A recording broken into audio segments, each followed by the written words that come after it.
ఇంట్లో పిల్లల పుట్టినరోజు ఉన్నదని రాజమండ్రి బొమ్మూరు సెంటర్ కాడున్న ఈ బేకరీలా కేకు కొనుక్కపోయిన గీ అన్న కేకు కటింగ్ చేసి పిల్లలకు వంచి పెడతామని చూస్తే షాకు తగిలిందట. మేడిపండు చూడ మేలిమయ్యుండును, పొట్ట విప్పి చూడ పురుగులుండు అన్నట్టు అయింది కథ.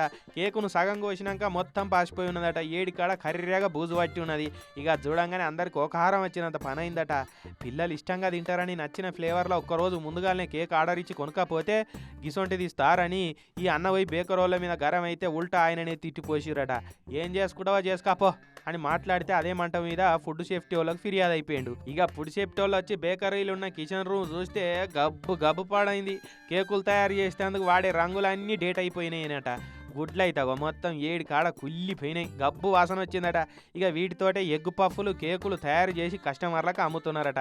ఇక అదేమో కమ్మగా లొట్టలేసుకుంటూ తింటున్నారట. తిన్నోడు ఏమన్నా కానీ మన గల్లపేట నిండితే అయిపోయాయి అన్నట్టున్నది వీళ్ళ కథ.